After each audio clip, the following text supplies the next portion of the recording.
The Threxil had captured humans before. None had survived long. The trials were mere formalities, ritualistic, entertaining to their kind. A prisoner, stripped of identity, was paraded before the war tribunals, sentenced, and executed in increasingly elaborate ways. But this one was different. The human had been pulled from the wreckage of a stolen Threxil scout vessel. Unlike the others, he did not beg. He did not resist, nor did he even acknowledge their attempts at psychological warfare. He simply watched. His trial lasted 3 minutes. His sentence, public execution.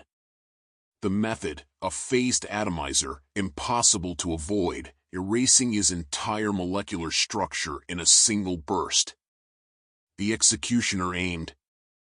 The crowd murmured. Then the human took a step to the left. The beam fired into empty air. Laughter rippled through the Threxil. Malfunction, the overseer grunted. The executioner recalibrated. Fired again. Another step. Another miss. The crowd quieted. A third shot. The human tilted his head, just slightly. The beam skimmed past his ear, hitting the wall behind him, leaving a smoldering mark. Silence. The guards surrounded him instantly, raising shock lances. He was thrown into a containment chamber, the walls shifting into an energy field designed to suppress neurological activity. The Threxil prided themselves on their technology. No known species could outthink, outrun, or outmaneuver their computational precision. Yet, when the guards came for him the next morning, the human was gone. Impossible. The overseer reviewed the footage. There was no escape attempt, no forced exit. The cameras simply showed the human standing still, until, at precisely 3 hours 47 minutes and 12 seconds ship time, he was no longer there. The panic set in by midday. Patrol squads combed the station, searching vents, crawlspaces, every conceivable hiding place. Security footage showed glimpses of him, a shadow in the background, turning corners just before guards arrived, stepping through doors moments before lockdowns were triggered. He was not running. He was not sneaking. He was simply moving ahead of them. They found him in the hangar, standing next to a deactivated shuttle. He was smiling. When the guards raised their weapons, he sighed and raised his hands as if surrendering. "Let's not do this," he said. "You'll miss again." They fired. And he was already gone, appearing on the other side of the room, casually inspecting the ship controls. They didn't see him move. There was no blur, no speed, just a disorienting sense that he had never been where they thought he was. When he finally allowed himself to be captured again, they restrained him in a quantum-stabilized force cage. "How are you doing this?" the interrogator demanded. The human tilted his head, considering the question. "I suppose you wouldn't understand." The interrogator snarled. "Try me." He leaned forward, voice almost amused. "Your species relies on absolute probabilities. You calculate, predict, and react based on deterministic inputs. But Earth is a place of chaos. Our world is not orderly, our lives are not predetermined. Do you know what happens to a brain that grows up in that?" Silence. He smiled again. "We adapt."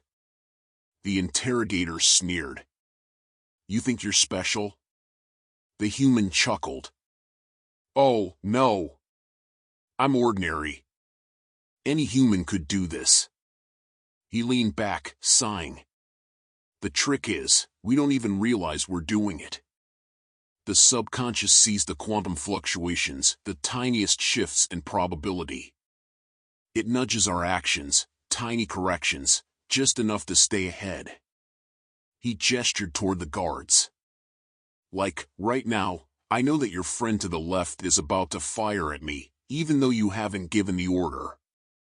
The interrogator turned sharply just as the nervous guard twitched, accidentally discharging his weapon into the floor. No one spoke. The human continued. It's not time travel. Not precognition.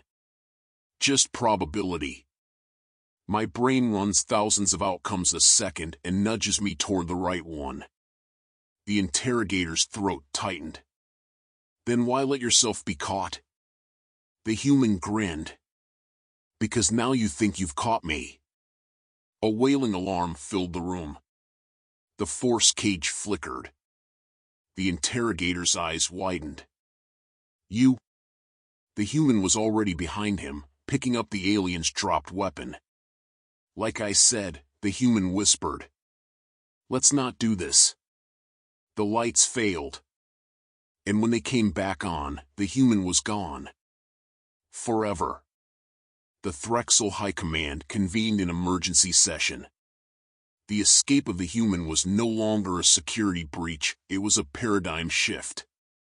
No known species had ever demonstrated such an ability. Probability foresight at a subconscious level? That was the stuff of theoretical physics, confined to quantum simulations. It should not be possible. And yet, the human had not only escaped but toyed with them in the process. The implications were terrifying. We have underestimated the humans, War Marshal Zyvar admitted, the words burning in his throat. This cannot be ignored. The chamber buzzed with nervous energy. The Threxil were not used to uncertainty. Their empire had been built on precision, strategic calculations, technological supremacy, control. The humans were supposed to be a minor nuisance, another primitive species to be crushed or enslaved. Instead, they had captured a single specimen and failed to hold him. A new directive was issued across the fleet. All human subjects must be studied. Their neural structures mapped. Their abilities dissected. The human in question had vanished into deep space, his stolen ship jumping to an unknown destination. But there were more of them. There was an entire planet full of these anomalies. The Threxil fleet repositioned, shifting its warpath toward Sol. This was no longer a conquest. It was a controlled acquisition. Earth would not be destroyed, it would be quarantined. Every human, from the lowest worker to the highest leader, would be placed under observation. The humans could not be allowed to spread unchecked. The reports of the escape had already shaken the Threxil hierarchy. Imagine, one admiral whispered, what they could do if they understood their own power. The thought was horrifying. The warning came too late. By the time the Threxil fleet arrived in the Sol system, Earth's governments had already received fragmented transmissions. The escapee had made contact, his message encoded into a harmless-looking data stream buried in old satellite networks. They're coming. And they don't know what they're dealing with. Humanity had no planetary defenses. No fleet to challenge the Threxil armada. But they had something far more dangerous. They had billions of minds, billions of quantum anomalies, each one subtly, unconsciously, adapting to the future. And now, for the first time in history, they knew. The Threxil deployed landing forces across Earth's major population centers, expecting surrender. Instead, their forces moved like they were fighting ghosts. Supply lines collapsed before they were even set up. Patrols found themselves ambushed in places they hadn't yet traveled to. Military bases exploded seconds before the Threxil reached them, as if the humans had predicted the exact moment of attack. Threxil command systems were hacked before they were activated. It made no sense. Every strategic simulation predicted Threxil victory with 99.98% certainty. But the humans were already reacting to plans that had not yet been executed. There was no central human leader. No coordinated government plan. The resistance was not planned at all, it was simply happening. Small teams, independent actors, civilians, every human seemed to know just a little more than they should. Enough to dodge, enough to counter, enough to disrupt. It was like trying to capture mist. On board the Threxil flagship, War Marshal Zyvar watched in growing horror as yet another field report arrived. The humans aren't fighting us. They're outmaneuvering us. Not by force. Not by numbers. By something else. Something unseen. And then the final transmission from a ground commander arrived. His voice was raw, terrified. They knew. They knew our every move before we made it. Not just strategy, down to the smallest detail. They knew what orders I would give before I gave them. It was like they were reading my mind. Zyvar's claws clenched. The ground campaign was collapsing. And if the humans were capable of this now, what would they become in a century? What if, given time, they moved beyond subconscious foresight, if they began to control it?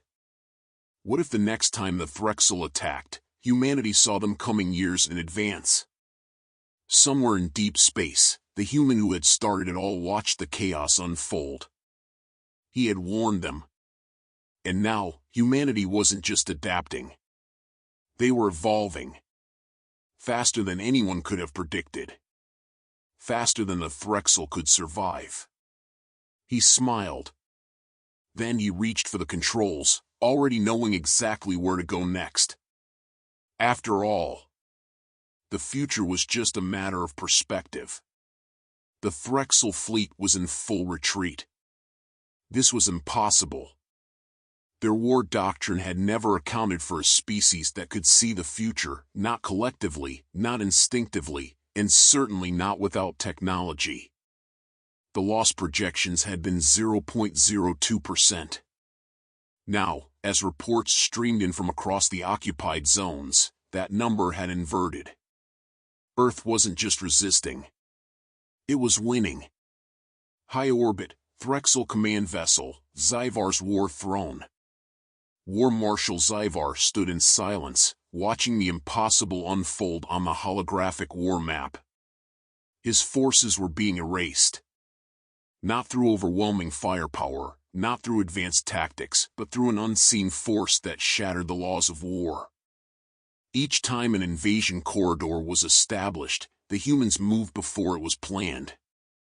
Each time a planetary bombardment was prepared, the targets were empty. Even direct engagements were turning into slaughter. Threxil forces arrived to battlefields where humans had already set traps as if they knew the exact time, place, and angle of attack. A message came through from a failing battalion on the ground. The commander's voice was hoarse, panicked. They don't even act surprised anymore. It's like they already fought this battle 1,000 times. Zyvar's grip tightened on the console. This wasn't resistance. This was inevitability. The humans knew the war was over before it had even begun. The first Threxil defector arrived hours later.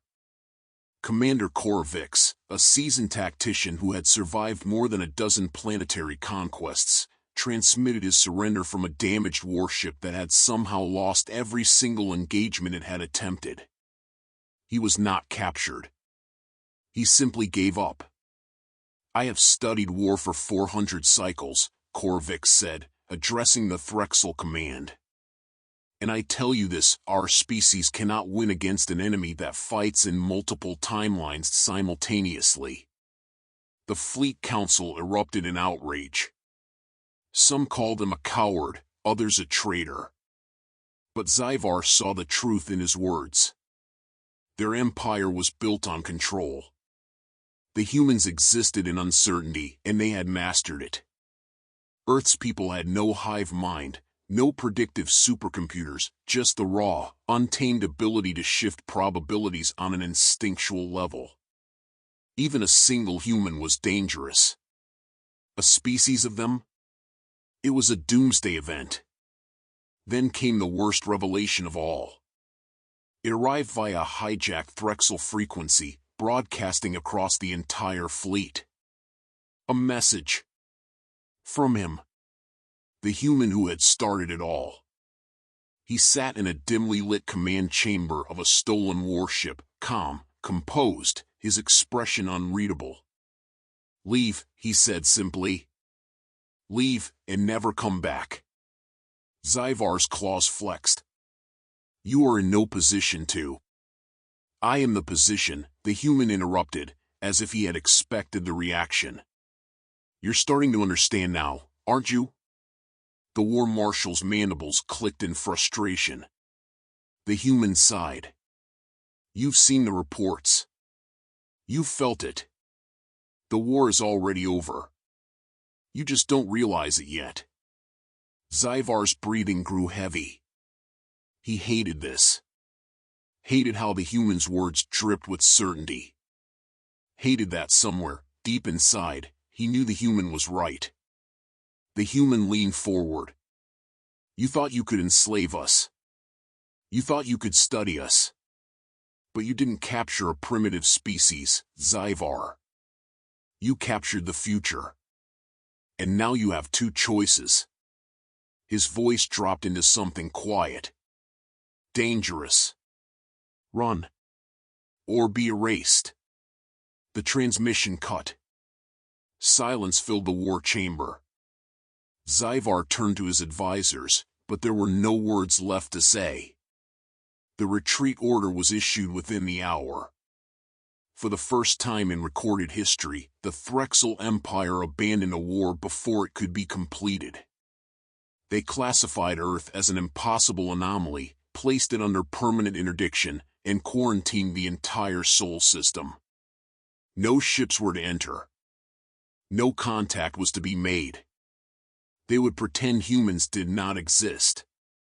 A species that could manipulate probability at will? No empire, no matter how vast, could afford to fight that. They would leave Earth alone. They would never return. But humanity was just getting started. The escapee stood on the bridge of his stolen Threxil vessel, staring at the war map. The aliens had fled. But he knew this was just the beginning. Humanity had tasted something new. Power. Not the power of weapons. Not the power of conquest. The power of knowing. They had unlocked something far beyond evolution. They had seen the future, and it belonged to them. He turned to his crew, a team of humans who had spent the last few months on the run, growing, learning. "Where next?" one of them asked. He smiled, already knowing the answer. "Everywhere. The end of one war. The beginning of something far greater." The Threxil believed they had won by retreating. They thought placing Earth under permanent quarantine would end the threat. That, by sealing off the system, they could erase humanity from the galactic equation. They were wrong. Very, very wrong. Sol system, 32 standard galactic rotations after the Threxil withdrawal. The blockade surrounding the Sol system had been reinforced over the years, its perimeter patrolled by automated sentry fleets, designed to contain rather than attack. No species had ever broken out of a galactic interdiction. The Threxil had calculated, with absolute certainty, that humanity lacked the technology to escape. They forgot one crucial detail. Humanity doesn't obey calculations. The breach was not loud. There was no grand battle, no fleet engagement. No alarms blared. Instead, the first sign came when a Threxil patrol ship, monitoring an old distortion field, found itself alone. The blockade perimeter had been intact one moment, and the next, 100 human ships had vanished from the system without a trace. No hyperspace signatures. No teleportation markers. Just gone. The Threxil High Command scrambled to analyze what had happened. Had the humans finally developed FTL? Had they broken containment through some unknown technology? And then came the second shock. They hadn't escaped the blockade. They had never been there to begin with. Human ships had been seen, monitored, tracked. But the moment they disappeared, sensor records revealed something horrifying. They had never actually been inside the Sol system at all. The reports were conflicting. Timelines had diverged. To some fleets, the humans had been docked in Earth's orbit just hours ago. To others, they had been missing for months. Probability had shifted. Reality had changed. Humanity had left containment before the containment had even been established. The first appearance of humanity outside the Sol system came as a whisper. Scattered reports from distant colonies. Cargo shipments arriving seconds before they were requested. Minor trade hubs discovering humans were already living among them, having established identities years ago, even though that should have been impossible. The Threxil feared an invasion. They soon realized something far worse was happening. Humanity wasn't conquering. They were integrating. Not with brute force. Not with war fleets. With precision placement. Wherever humans appeared, things simply worked. Wars de-escalated before they could start. Famine zones received resources from seemingly nowhere. Criminal enterprises collapsed overnight, with no arrests, only key figures mysteriously deciding to walk away. Humanity wasn't taking over planets. They were seeding inevitabilities. The fear spreads. Word spread across the galaxy. The humans are here. Not as conquerors. Not as traitors. As ghosts in reality. Governments scrambled to understand the impossible. No sensor networks could track them. No predictive models could contain them. A species that could never be trapped, not physically, not strategically, not even conceptually. The Threxil convened an emergency summit. Zyvar, now a high elder of the ruling council, stood before the assembled warlords and spoke the words no one wanted to hear. We did not quarantine them. We merely delayed them. Silence. Then, they are no longer bound by time as we understand it. The realization rippled through the chamber like a death knell. The containment field had been meant to hold humanity in place. Instead, it had given them time to master their ability. And now, the humans weren't just reacting to probability.